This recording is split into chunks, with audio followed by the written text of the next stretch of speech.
বাংলাদেশের মোবাইল ব্যবসাকে কোনো সিন্ডিকেটের হাতে তুলে দিতে পারেন না। আমরা যারা তৃণমূলের ব্যবসায়ী, এই ব্যবসা জন্ম দিয়েছে আমরা, উৎপত্তি করেছি আমরা। আমাদের যে দাবি, আমরা বিটিআরসিকে এটা চিঠি আকারে প্রস্তাবনা দিয়েছি, বাণিজ্য মন্ত্রণালয়ে দিয়েছি, অর্থ মন্ত্রণালয়ে দিয়েছি, ডাক ও টেলিযোগাযোগে দিয়েছি। আমরা বারবার বলছি আমাদের কথা শুনুন, টেবিল টক করুন। আমাদের দাবিটা কি? আমাদের দাবি হলো বাংলাদেশের মোবাইল ব্যবসাকে কোনো সিন্ডিকেটের হাতে তুলে দিতে পারেন না। আমরা যারা তৃণমূলের ব্যবসায়ী, এই ব্যবসা জন্ম দিয়েছে আমরা, উৎপত্তি করেছি আমরা। এই ব্যবসাকে এই ব্যবসায়ীদেরকে আপনি ছুঁড়ে ফেলে দিতে পারেন না।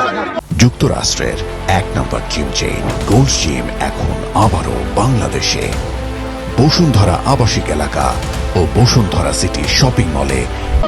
আমরা বাংলাদেশ সরকারকে ট্যাক্স দিতে চাই, ব্যাট দেই, অলরেডি রিটার্ন দেই।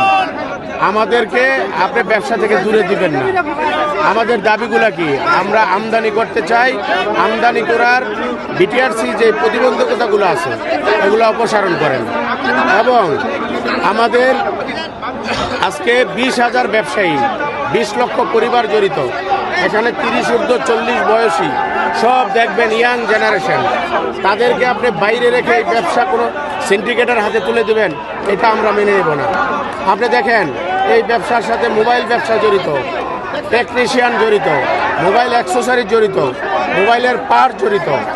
বাংলাদেশে যারা এই মোবাইল সিন্ডিকেট ব্যবসাটা করে তারা কয়েকটা মডেলের মাত্র ব্যবসা করে।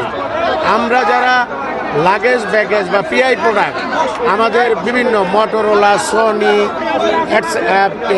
Nothing, Vivo, Oppo, MI, Xiaomi, তারপর আপনার আইফোন, ওয়ানপ্লাস, সকল এই মোবাইলগুলার অনেক অ্যাক্সেসরিজ আছে যেগুলা যে সিন্ডিকেটের কাছে দিলে ওই অ্যাক্সেসরিজগুলা, পার্টসগুলা সব ধ্বংস হয়ে যাবে।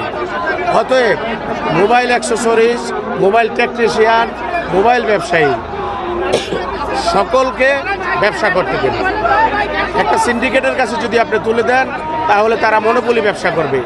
আজকে একটা প্রোডাক্টের প্রাইস আছে 20,000, কালকে 25,000 বললে 25,000ই আপনার কিনতে হবে। আজকে দেখেন প্রবাসীদের একটা টাইম দিয়েছে 60 দিন। একটা প্রবাসী 6 মাসের ছুটি নিয়ে যদি বাংলাদেশে আসে, 60 দিন পর তার মোবাইলকে অফ হয়ে যাবে। এই যে রেমিটেন্স যোদ্ধাদেরকে আপনি খাটো করছেন, বিভিন্নভাবে বিটিআরসি কয়েকটা লোকের কাছে জিম্মি হয়ে যাচ্ছে। আপনি দেখেন এই 9টা কোম্পানির টাকা দিয়ে এনইআইআর বাস্তবায়ন করছে। কেন বিটিআরসিকে এত দুর্দশায় পড়ছে? তাদের কাছে কি 11 কোটি টাকা নাই? আপনি বলেন এই তৃণমূলের 100-200 টাকা দিয়ে আমরা বিটিআরসিকে কোটি কোটি টাকা দিয়ে দিই, তবুও আপনি অন্যায়ের কাছে মাথা নত করেন না।